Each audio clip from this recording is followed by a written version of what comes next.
السلام عليكم، ازيكم يا جماعه؟ عاملين ايه؟ انا دودو ودي قناتي دودو في البيت. النهارده ان شاء الله هعمل فراخ في القلايه الهوائيه وهوريكم طريقتها بالتفصيل. هعمل جنبها مكرونه، والصلصه دي انا اللي عاملاها في البيت ان شاء الله. إيه، هوريكم طريقتها، وليا خلطه معينه كده هبقى اقول لكم عليها في خزين الصلصه. خليكم معايا.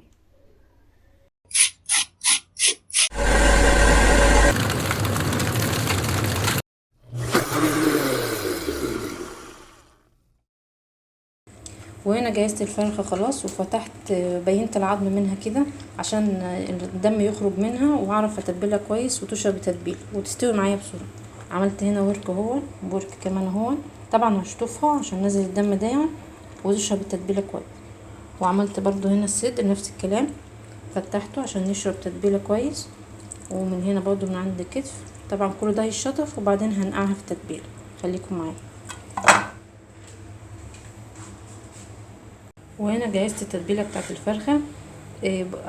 جهزت بصلتين وطماطمايه وفلفلايه، وهنا معلقه ملح ومعلقه فلفل اسمر ومعلقه كزبره ناشفه ومعلقه كمون. هنضربها في الكبه. انا كنت عملت لكم ريفيو عنها في اخر الفيديو.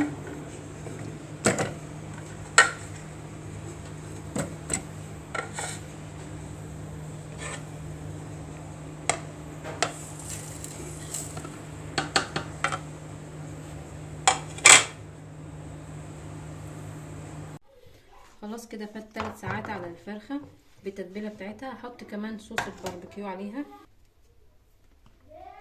عشان برضو بتخلي طعمها حلو زي المشويه بالظبط.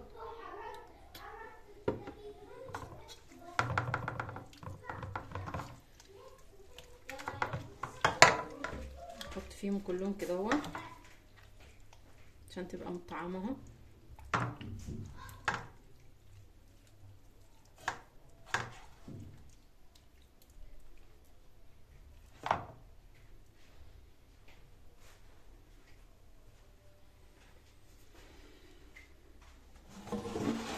هنا بقى احطها في القلايه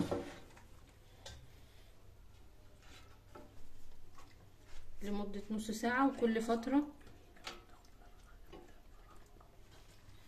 هي القلايه واسعه وهتاخد الفرخه الكميه اللي انا حطاها، وهظبط التايمر بتاعها. احط برضو التتبيله عليها كده.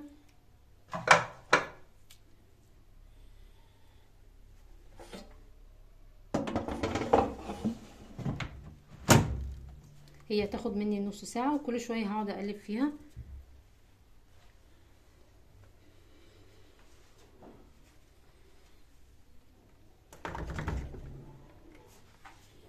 نظبط التايمر بتاعها على 200 درجه ونسيبها كده تاخد نص ساعه بتاعتها كلها. وكل 10 دقايق مقلباها على الوش التاني.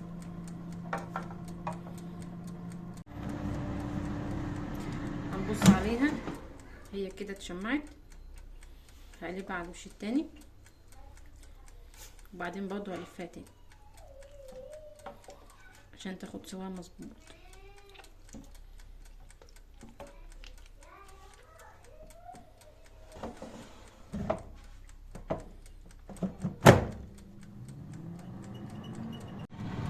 وهنا هنشوفها اهي بعد ما استوت. هنقلبها على الوش التاني عشان برضو تتحمر وشها.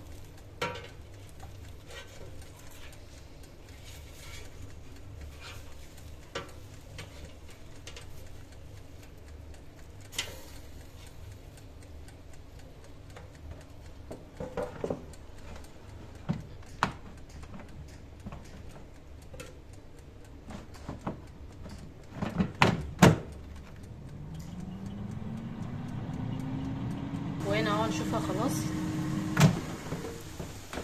زي ما انتم شايفين استوت من فوق ومن تحت. عشان نعرف ان هي استوت، بصي هتلاقي العظمه هنا طلعت اهي كده، يبقى هي استوت 100%. زي فراخ المطاعم بالظبط، مشويه وناشفه خالص، نزلت كل اللي فيها واللحم بتاعها كله استوى. العظمه دي طلعت اهي، التانيه طلعت. شكرا لكم.